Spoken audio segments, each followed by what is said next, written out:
Guys পাহাড়গুলোকে দেখা যাচ্ছে, দারুণ লাগতেছে। এই মহিলা দেখুন কি ইমেজ খারাপ করে দিচ্ছে কৌশিক, আমাকে বলতেছে যে সাপড়ির মতো নাকি বাইক চালাই। হ্যাঁ, থাল পর্যন্ত চাটা শুরু করে দিয়েছিস রে।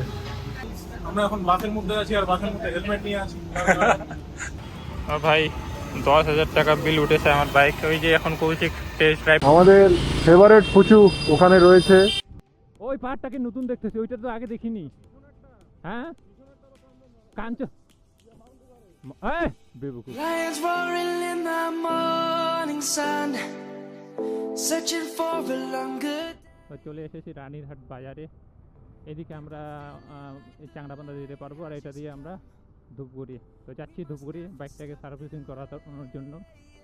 তো এটাকে বলে রানীরহাট মোড়। পশ্চিম দিকে থাকলো ময়নাগুড়ি, শিলিগুড়ি, আর পূর্ব দিকে ধূপগুড়ি, ফালাকাটা, মাদারিহাট, বীরপাড়া, আলিপুর যেতে পারবো। তো আমরা এগোচ্ছি ধূপগুড়ির দিকে। এই ওটা ভালো ছিল। তো উঠে পড়েছি ন্যাশনাল হাইওয়েতে। ও গাইস পাহাড়গুলোকে দেখা যাচ্ছে, দারুণ লাগতেছে, নাইস। জানি না কেমন মধ্যে কতটুকু আসতেছে।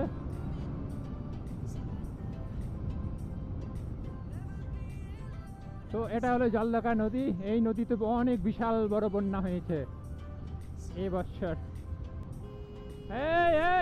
এই মহিলা দেখুন কি হবে ন্যাশনাল হাইওয়েতে। অবশেষে এন্ট্রি মেরেছি ধূপগুড়িতে। এটা হলো ধূপগুড়ির পাবলিক বাস স্ট্যান্ড, এটা ট্যাক্সি স্ট্যান্ড। ট্রাফিক খুলে দিয়েছে, দিল বন্ধ করে। তো এটা হচ্ছে ধূপগুড়ির মেন চৌকি। এখানে মানে ট্রাফিক লেগেই থাকে। এদিকে হচ্ছে গয়ের গাটা, হাসি মারা হয়ে ওইদিকে আলিপুরে উঠে, আর এইদিকে ফালাকাটা আর হচ্ছে হয়ে আলিপুরে উঠা যায়। কি বলতেছিলি? স্ত্রী হয়ে বাইক চালাই বলিস কি? আরে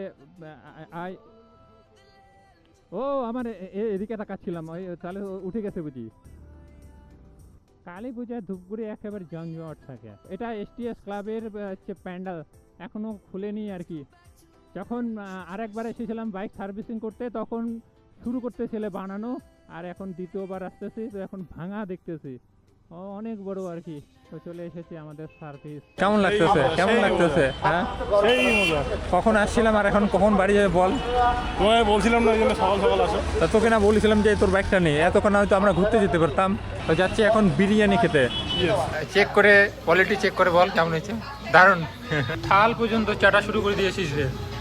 হ্যাঁ তোমার থালা ধরো সবগুলো, আমার থালাটাও চেটে পুটে শেষ করে দিয়েছে। গাইস আমরা এখন আছি ধূপগুড়ি বাস স্ট্যান্ডে। তো কাহিনীটা কি বল? গাড়ি সার্ভিসিং এ আসছি। হ্যাঁ। গাড়ি ঠিক হয়নি। হ্যাঁ। আমরা এখন বাসের মধ্যে আছি আর বাসের মধ্যে হেলমেট নিয়ে আছি। হেলমেটটা পরে না তো?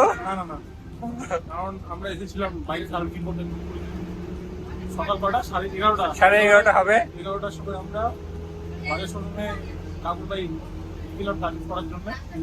তারপরে সারাদিন গেল, সন্ধ্যা 7টার সময় আমাদেরকে বলতে তোরা বাড়ি যা।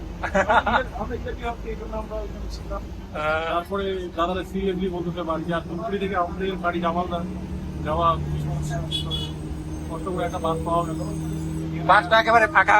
ওকে মনে হচ্ছে আমরা রিজার্ভ করে নিয়ে দিচ্ছি। ভাই 10,000 টাকা বিল উঠেছে আমার বাইক। ওই যে এখন কৌশিক টেস্ট ড্রাইভ নেবে। দুদিন আসলাম, গতদিন এসেছিলাম ঠিক হয়নি, আজকে এখন নিয়ে যাচ্ছি। যা টেস্ট ড্রাইভ করে আয়। ও বিল দেখে মাথা ঘুরে গেছে আমার। 10,093 টাকা বিল।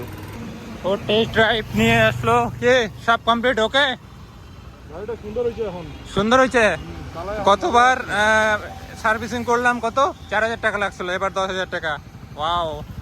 তো গাড়িটা তো 50,000 কিলোমিটার চলছে না, এটাও তো দেখতে হবে। তাই ঠিক আছে চল এখন। তো এখন আমরা বাড়ির দিকে রওনা দেবো। ওকে তো গাইজ এখন আমরা ধূপগুড়ি বাজার শোরুম থেকে বেরোলাম। গাড়িটা চালিয়ে দেখলাম গাড়িটা ঠিকই রয়েছে। আর এখন আমরা চলে যাবো বাড়ি। এখান থেকে বাড়ি অলমোস্ট 40 কিলোমিটার। ওখানে ফুচু গাইজ, ফুচু আমাদের ফেভারিট ফুচু ওখানে রয়েছে। ওর সাথে দেখা করেই আমরা অলমোস্ট চলে যাব আমাদের বাড়ি। এই যে ফুচু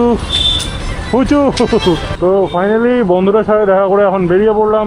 তো এখন এইদিকে কোথাও একটু ফাস্ট ফুড খেয়ে চলে যাব।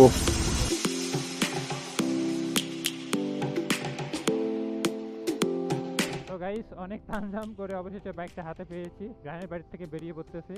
তো বাইকটা চালিয়ে মানে খুব মানে স্মুথ ফিল হচ্ছে। ওকে, 10,000 যে কস্ট করেছি এটা মানে বলা চলে ওসুল। ওকে, অ্যান্ড গতকাল তো কি বলবো, এসেছিলাম গাড়িতে, তারপরে বাইকে, তারপর আবার গাড়িতে করে মানে আমার টাউনের বাড়িতে পৌঁছেছিলাম। অ্যান্ড আমি এখন গ্রামের বাড়ি থেকে টাউনের বাড়িতে যাচ্ছি। বাইকটা চালিয়ে আলাদা রকমের মানে ইসে পাচ্ছি, ওকে ফিল পাচ্ছি, মনে হচ্ছে নতুন বাইক শোরুম থেকে নিয়ে চালাচ্ছি আর কি। আর আমি যে ধরনের রাস্তায় চলি, গত 1 বছরে আমার বাইকের রিপেয়ারিংয়ের পিছনে 30+ তো হবেই কস্ট পড়েছে আর কি, বাইক রিপেয়ারিংয়ের পিছনে। তবে একটা জিনিস কি, যদি আপনার কাছে পালসার বাইক থাকে তাহলে ধূপগুড়ির শিপ যে অটোমোবাইল শোরুম রয়েছে ওখানে যান। আপনার পয়সা একটু বেশি লাগুক, কিন্তু আপনার যে বাইক যখন হাতে পাবেন চালিয়ে মজা পাবেন।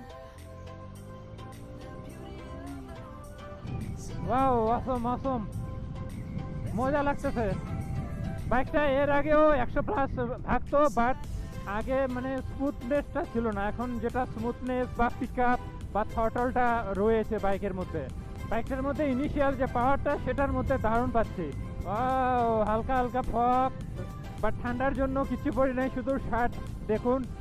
वाओ, सही टाइम पर आए हैं हम लोग। ओके,